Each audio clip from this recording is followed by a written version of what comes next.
आप सब लोगों को मेरा नमस्कार। इस वक्त देश बहुत गंभीर संकट से गुजर रहा है। पूरे देश में एलपीजी गैस जिसे हम बोलते हैं, जो घरों में खाना बनाने के भी काम आती है, रेस्टोरेंट में, इंडस्ट्री में, तरह तरह से लोग इसका इस्तेमाल करते हैं। एलपीजी सिलेंडर का, गैस का, इसकी देश में भारी किल्लत हो गई है। और उसका कारण है कि पूरे देश में जितनी डेली प्रोडक्शन होती है उसकी 50% प्रोडक्शन कम हो रही है, 50% प्रोडक्शन कम हो रही है। ये कैसे, मैं आपको थोड़ा समझाता हूँ। हमारे देश में जितनी एलपीजी की खपत है उसका 60% इंपोर्ट होता है, और उस 60% इंपोर्ट का 90% स्ट्रेट ऑफ हॉर्मुज से आता है। और स्ट्रेट ऑफ हॉर्मुज अब इंडिया में जितना आता था इंडिया के लिए बंद हो गया, तो 90% इंपोर्ट्स कम हो गए हैं। तो लगभग 50-55% प्रोडक्शन हमारे देश की एलपीजी की कम हो गई है।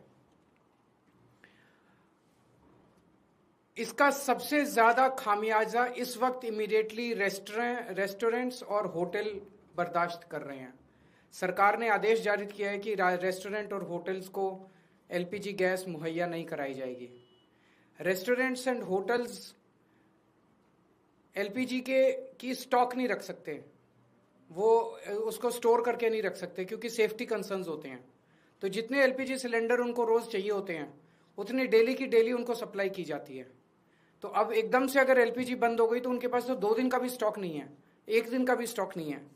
इसकी वजह से अब मुंबई में 20% होटल और रेस्टोरेंट बंद हो चुके हैं, और लगभग अगले 2 दिन के अंदर 50% रेस्टोरेंट और होटल बंद होने जा रहे हैं। तमिलनाडु में लगभग 10,000 होटल और रेस्टोरेंट्स बंद होने की कगार पे हैं। पंजाब और दिल्ली एनसीआर में हजारों होटल और रेस्टोरेंट्स आने वाले कुछ दिनों के अंदर बंद होने जा रहे हैं। और ये पीक वेडिंग सीजन है, शादियों का सीजन है। तो मुझे लगता है अगर ये जारी रहा तो बहुत सारे लोगों को शादियां पोस्टपोन करनी पड़ेंगी। और इसी तरह की कहानियां बेंगलोर, हैदराबाद, पश्चिम बंगाल, छत्तीसगढ़, हरियाणा, बिहार, सब जगह से आ रही हैं। मोरबी जो गुजरात में है, जिसको कि टाइल इंडस्ट्री का एक तरह से कैपिटल माना गया है, वहां पे 650 इंडस्ट्रीज हैं। उनमें से 170 इंडस्ट्री बंद हो चुकी है और 1 लाख लोग बेरोजगार हो चुके हैं। पूरे देश में इससे 1 करोड़ से ज्यादा लोगों के एकदम से बेरोजगार हो जाने की आशंका है। और इतने बड़े स्तर पे अगर लोग बेरोजगार हो गए तो क्या स्थिति होगी, हम सोच सकते हैं। और पिछले दिनों में सरकार ने कॉमर्शियल भी और डोमेस्टिक भी दोनों एलपीजी के दाम काफी ज्यादा बढ़ा दिए हैं।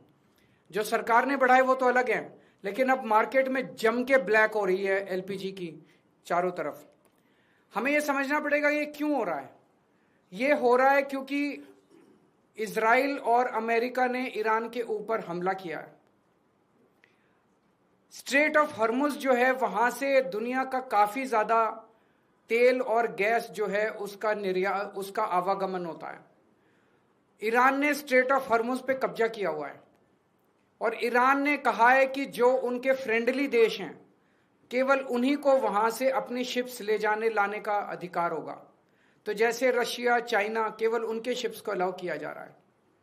इंडिया ने सबसे बड़ी, प्रधानमंत्री मोदी जी ने सबसे बड़ी गलती जो की है वो ये है, किसी भी युद्ध के अंदर जब हमारा कोई स्टेक ही नहीं है, हमें किसी भी का पक्ष का साथ नहीं देना चाहिए था, हमें न्यूट्रल रहना चाहिए था।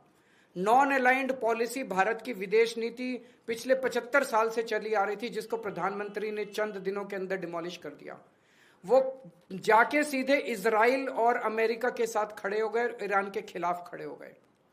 युद्ध शुरू होने के 1 दिन पहले उन्हें इजराइल जाने की क्या जरूरत थी? युद्ध शुरू होने के 1 दिन पहले उन्होंने नेतन्याहू को झप्पी पाने की क्या जरूरत थी? ये करके उन्होंने पूरे देश को संकट के अंदर डाल दिया है। और वो ऐसा क्यों कर रहे हैं ये हमारी समझ के परे है। आज तक भारत ने कभी भी अंतर्राष्ट्रीय स्तर के ऊपर ना इस साइड का पक्ष लिया ना उस साइड का पक्ष लिया।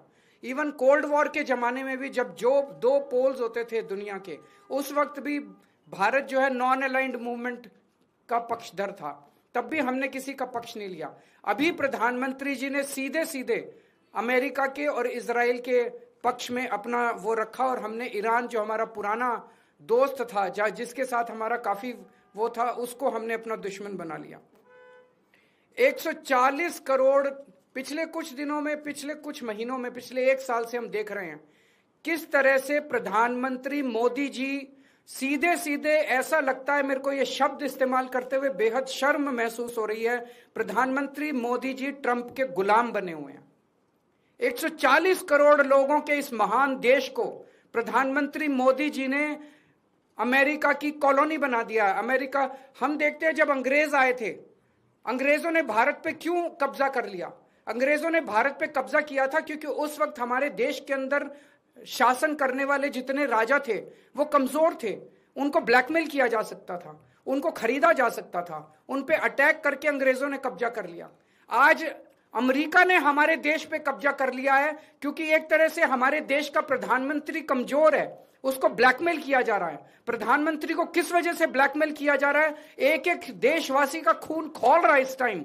जिस तरह से डेली ट्रंप और वहां के छोटे छोटे सेक्रेटरी, छोटे छोटे अदने से कर्मचारी, अफसर अमेरिका के हमारे प्रधानमंत्री का, हमारे देश का मजाक उड़ाते हैं रोज टीवी के ऊपर बैठ के। खून खौल उठता है एक भारतवासी का, खून खौल उठता है एक देशवासी का, जिस तरह से हम इतनी जिल्लत और इतनी इंसल्ट महसूस कर रहे हैं। ऐसा हमने क्या किया है? हमारा यही कसूर है कि हमारा प्रधानमंत्री एक कमजोर आदमी है। जो आदेश देते हैं ट्रंप, सर झुका के, जी हजूर करके हमारे देश के प्रधानमंत्री उसको मान लेते हैं। ट्रंप ने कहा अपनी कॉटन ड्यूटी, जो अमेरिका से कॉटन आएगी उस पर ड्यूटी 0 करो। प्रधानमंत्री ने कहा जी हजूर, करते हैं, और कर दी। भारत के सैकड़ों लाखों किसान इसकी वजह से बर्बाद हो गए, लेकिन उन्होंने ट्रंप की सुनी। ट्रंप ने कहा रशिया से ऑयल खरीदना बंद करो, मोदी जी ने कहा जी हजूर, करते हैं। रशिया से ऑयल खरीदना बंद कर दिया। 8 लाख करोड़ रुपए का सालाना नुकसान हुआ इसकी वजह से देश को। 8 लाख करोड़ रुपए का क्यों किया? ट्रंप ने कहा जितना सामान तुम भेजोगे उस पर 18% ड्यूटी लगेगी, और जो अमेरिका से सामान इंडिया आएगा उस पर 0% ड्यूटी लगेगी। मोदी जी ने कहा जी हजूर, करते हैं, और उन्होंने कर दिया। देश के कितने कर्मचारी बेरोजगार हो गए, कितनी इंडस्ट्री बंद हो गई, लाखों करोड़ों किसानों का नुकसान हो गया। और अब उन्होंने इस युद्ध के अंदर ट्रंप का और इजराइल का साथ दिया है। हम ये जानना चाहते हैं कि प्रधानमंत्री जी की क्या मजबूरी है? कुछ तो है ट्रंप के पास, प्रधानमंत्री मोदी जी का, जिस वजह से मोदी जी इतने मजबूर हैं। ट्रंप खुलेआम कह रहा है मेरे पास मोदी जी के कुछ ऐसे राज हैं जिनको अगर मैं पब्लिक कर दूं तो मोदी जी का करियर खराब हो जाएगा। अगर मोदी जी को लगता है कि कुछ ऐसी शर्मनाक बातें हैं ट्रंप के पास जिनको पब्लिक में आने से उन्हें नुकसान होगा, वो इस्तीफा दे दें, पर देश के साथ खिलवाड़ ना करें। कोई और बच जाएगा प्रधानमंत्री। अगर उन्हें अपने जो उनके सीक्रेट्स हैं ट्रंप के पास, उसके पब्लिक होने से डर लगता है, वो इस्तीफा दे दें, पर देश को बर्बाद ना करें। 1947 में हमारा देश आजाद हुआ, उस वक्त हमारा देश इकोनॉमिकली और कई चीजों में बहुत कमजोर था। इसके बावजूद पूरी दुनिया में भारत की एक इज्जत थी, पूरी दुनिया के अंदर भारत का सम्मान होता था। 1971 में जब सीधे सीधे अमेरिका ने धमकी दी थी इंदिरा गांधी जी को, तत्कालीन प्रधानमंत्री को, कि अगर तुमने पाकिस्तान पे हमला किया तो अमेरिका भारत पे हमला कर देगा, इंदिरा गांधी ने अमेरिका की एक नहीं सुनी। हमने पाकिस्तान पे हमला करके बांग्लादेश को आजाद कराया। वो एक जमाना था जब भारत चौड़ा होकर पूरी दुनिया के अंदर चल। आज हमारे देश के प्रधानमंत्री मोदी जी ने भारत का सर झुका दिया है पूरी दुनिया के अंदर। हम चाहते हैं कि ये पॉलिसी, फॉरेन पॉलिसी इस तरह की ना की जाए, हमें अमेरिका का गुलाम ना बनाया जाए, ट्रंप के सामने नतमस्तक ना हुआ जाए, और देश की विदेश नीति हमारे भारत के क्या इंटरेस्ट्स हैं उसके हिसाब से बननी चाहिए, ना कि प्रधानमंत्री जी की मजबूरियों और कमजोरियों की गुलाम होनी चाहिए।